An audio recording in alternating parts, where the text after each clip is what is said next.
The mirror. Sometimes you stand in front of me and it's just you, alone. Usually it's early in the day and you're checking your hair before first class because you know that other people will be checking your hair. Why do people worry about hair? And why do some people not have to worry about their hair? How does that decision even get made? You go through your survival strategy for the day. Already you successfully got out of bed thanks to a well-timed text. You studied your least favorite subject last night, lessening the potential sting of the inevitable yet never forewarned pop quiz. You laid out everything you needed for school before going to bed so that you could avoid the mad rush to find things in the morning.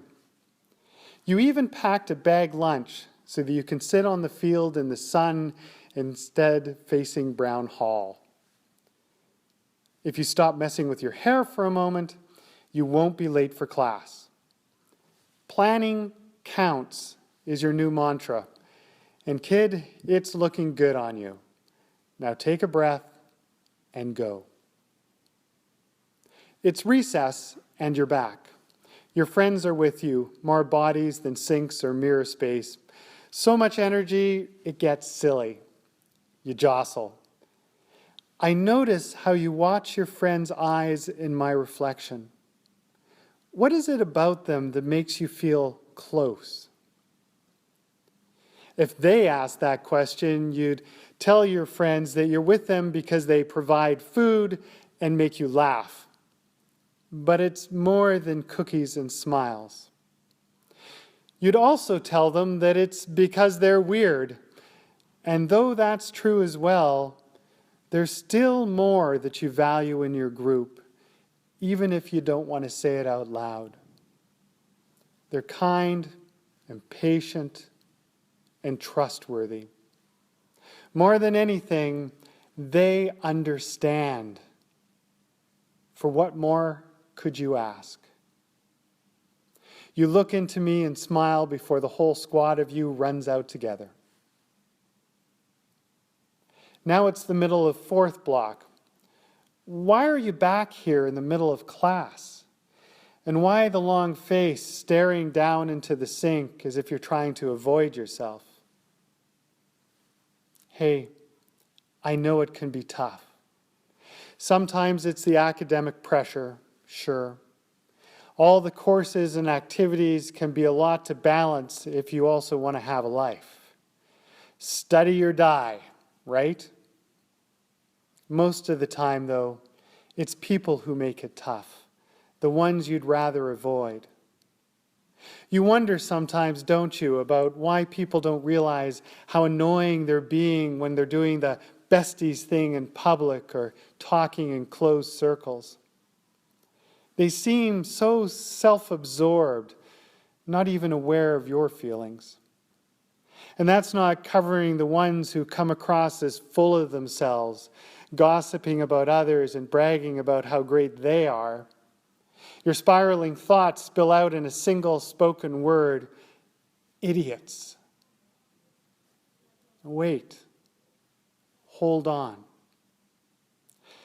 Look up into me so that you can see yourself. What do you notice? You can feel how you're getting swept up in the drama, can't you? You're making a bad situation worse. Take a breath. There's nothing really new here. You've got this.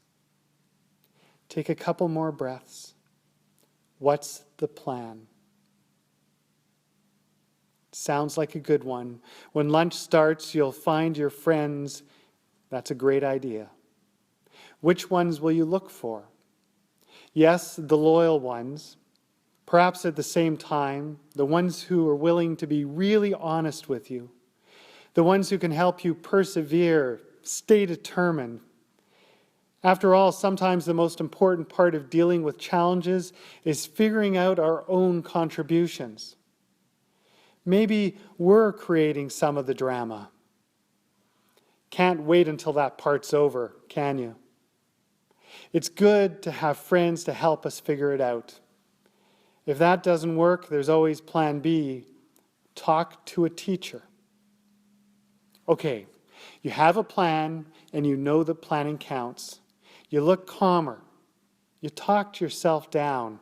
Congratulations. Like I told you, you've got this. Now back to class. After all, it's math. Now it's lunch break and you're back. This time with a close friend, someone you can trust. I can see in your eyes that you're doing better, but not quite recovered. Someone else enters the room. You freeze for a moment. Your friend covers for you, smiling, blabbing on without making a lot of sense. Then a surprise. Instead of being snobby and rude, the other person offers a friendly hello. You don't know what to make of it, so your friend continues to babble, telling a really bad but really funny joke. All three of you laugh. After the person leaves, you turn to your friend with a "what was that" expression on your face. Part of you thinks it's messed up how people can act one way and then half an hour later be different. Maybe that's why it's best to ignore the drama. The storms usually pass. You catch a glimpse of your friend's reflection. It's really something to realize in a down moment that not everyone sucks. In the midst of the secrets that exclude and the nasty competitiveness that gets kind of overwhelming, it's important to be aware of all that yuck and, at the same time, really value what is working. Okay, that's a lot of thinking for this point in the day. Get out of here and eat some lunch. Last thing you want is to run out of energy, fall asleep, and snooze through wonderful Miss Van's lesson on mitosis. You're out the door and into the hall. And you're back. Honestly, I can't believe how many times you're in here during the day. There's still 10 minutes left in the lunch break. I don't know whether you were playing manhunt or were run over by people playing manhunt, but your hair really does need work this time. No, you're not vain. This is now a matter of basic hygiene. The door opens. The person is back. This time your friend isn't at your side. Stay chill. You decide to be kind so you'll get kindness back. Who can resist someone who's friendly? Well, apparently, this person can. Your compliment gets thrown back in your face with a mean slam. Thoughts spin wildly in your head of all the poopy, conceited, rude. Wait a minute. Stop the spiral and think. If you want to be friendly, be friendly. Ultimately, this isn't about them, it's about you. You've got it. I see you straightening up. You're not bowing down or striking back. You look your peer in the eye and calmly say, I like you better when you're nice. If I could applaud, I would stand and applaud. Instead, I make sure you catch your eye in me so that you can see who you are in this moment. Way to go. Without another word, you head back to class. Now the last period of the day is over and done. It's your final visit in here before going home. You brought your crowd with you, more jostling and laughter, joyful. In the bigger picture, things aren't too bad. There were some bumps in your day, but it worked out. I wonder how you'll rate today once you're lying in bed. Perhaps you'll decide it was better than you thought it'd be. At least the world didn't blow up.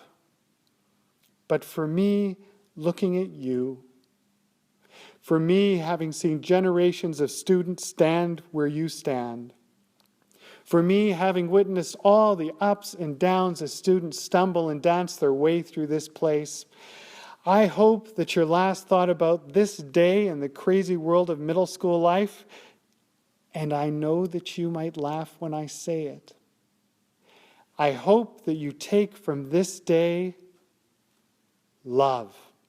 It's what life is about, and it's what makes life worthwhile. It's why we bother with relationships, keeping our circles open, negotiating the tough moments, celebrating the good ones. It's not something we often say out loud, but that doesn't make it any less real. Yeah, I know, enough mush. So get out of here. If you stare into me any longer, I'm going to be the one who's self-conscious. Today was just the beginning, and tomorrow is another day of learning. Yes, about love. Kid, you can plan on it. And don't forget, you've got this.